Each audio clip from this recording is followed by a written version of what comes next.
За сайн байцгаана уу? Эдида контентээс мэдчилж байна. Бид нар бодтой баримттай хараад бус хоолны шүүмж хүргэж байгаа. Тэгээд би яг одоо энэ өвөөгийн хажуу зогсож байна. Өвөө бас манай контентыг үздэг хүн байгаа. За тэр ч яг үү те хайнаа дэрдсэн байна.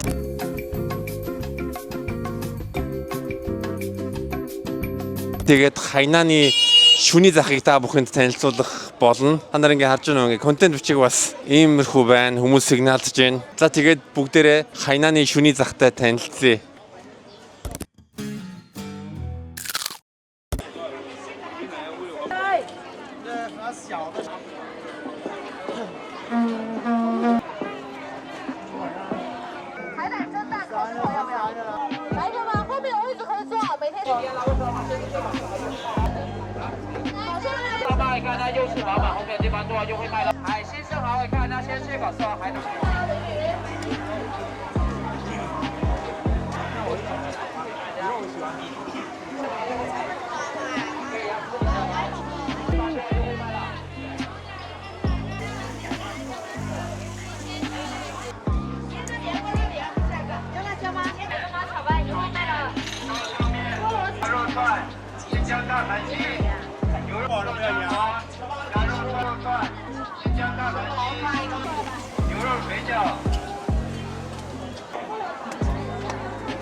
За ер нь хорхоо бол уургийн агуулмж өндөр байдаг.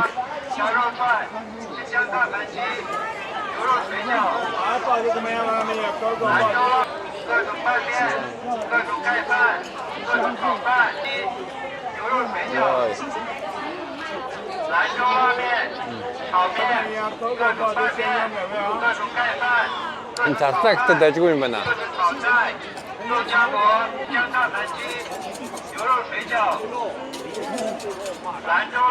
Амтны уудныг сүлтэй байхгүй байна.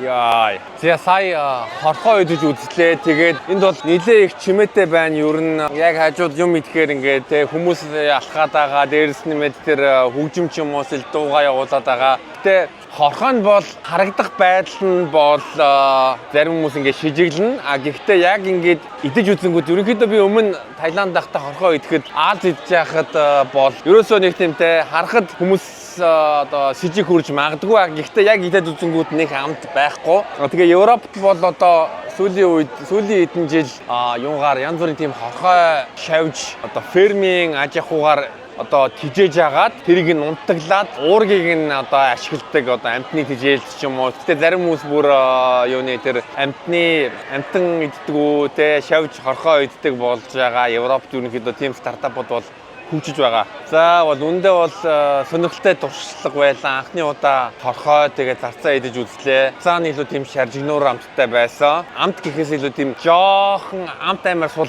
учраас нэг юм мэддэггүй. Зүгээр ерөнхийдөө хүн оюуханыхаа хувьд оюухан хаашаа ер нь бол ингээд сэтгэл хаттай байж ээж тийм юмыг бол эдний яагаад гэвэл одоо сэжиглэхгүй одоо бөөлжсэн ямар ч үрхгүй зүгээр л нэг юм байдаг шүү гээл тэгэл итгэхэд бол ямар ч асуудалгүй. За энэ бол мэлхий байна.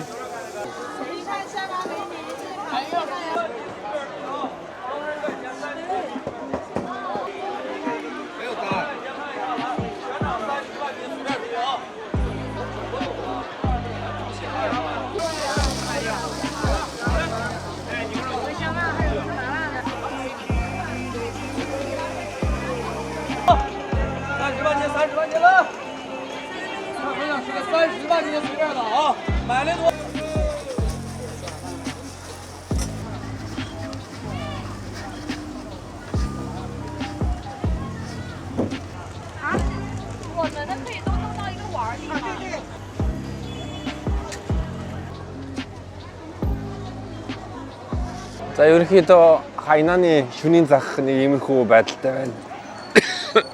Хоолон дотор хорхой гацчих. Дийлэнх хоолууд нь бол миний нэг аппетит хөдлөхгүй байгаа. Би тэгээд ер нь бол сонирхолтой зүйлээ сая хорхоо идэж үзлээ, зарцаа идэж үзлээ. Тэгээд 8-aalж иддгийм билүү гэж бодсон. Гэхдээ яг шөнийн цагт ирэхээс өмнө нэлээд хүнд орой хоол идсэн. Тэгээд аппетит бол ер нь байхгүй байна. Тийм учраас яг ингээд зугаахан амир иймэрхүү юм байгаа гэдгийг та бүхэнд ингээд харуулчлаа. Тэгээд камертаа хөл авсан учраас тий арай тийм гой харагдах байхаа гэж бодож байна. Тэгээд эдидагаа бичээгүй удаачлаа. Жохон одоо төсөөрчлөө. Гэхдээ дараагийн дугааруудаар уулзцай. Би бас Хайнаанд маргааш ерөнхийдөө Монгол буцах чинь тэгээд нэлээд завгүй байсан учраас маргааш амжуулын ганц 2 дугаар бичнэ гэж бодож байна. Тэгээд та бүхэнд Эдида контент таалагддаг юм бол лайк, шеэр, сабскрайбаар дэмжээрэй. Тэгээд дараагийн дугаараар уулзцай. Эдида бид нар та бүхэнд бодиттой баримттай хараад бас олонний шүүмж хүргэж байгаа шүү. Тэгээд үнэлгээг өгөхөө мартсан юм байна шүү дээ. За би бол хорхоо шавж анхны удаа идэж үзэж байна. Яг өмнө Аз идэж үзсэн. Тэгээд 1-5 хооронд би бол нэг 2-ыг өглөө яагаад гэвэл нэгдүгээр энэ хорхоонуудын амт муутай амт байхгүй. Тэгээд нэг жоохон одоо давс амтагдсан. Ерөөсөө амт байгаагүй. Тэгээд ерөнхийдөө хорхооны бүтцэн нэг тийм одоо шаржигнуур байгаа. Тийм учраас 2 өглөө. Бусдаар бол нэг онцгой зүйл байхгүй. Зүгээр одоо нэг кафе авах гэж айдсаад авах гэж тийм туршлага болж байгаа. Түүнээс бол нэг амар тийм амтлаад одоо таашаагаад идэх зүйл бол байхгүй. Тийм болохоор би 5-аас 2-ыг өглөө. За тэгээд юм үнэлгээ байлаа. Тэгээд 35 ёоноор тэр хорхоонуудаа худалдаж авсан 35 ёон чинь 35 за 508-аар бодчих. 508 чи 17к-аар хорхоо авлаа. Би гэхдээ бүх хорхоонуудаа идээгүй. Ягаад гэвэл ерөнхийдөө амтаж үзэл тэгээд миний хувьд бол хангалттай байсан. Үргэлжлүүлж идмээргүй байсан. Юм аваагаалаа гэж бодсон. Гэхдээ юм аваагаагүй. За тэгээд эдэ дугаар иймэрхүү байлаа. Дараагийн дугаараар уулзцай.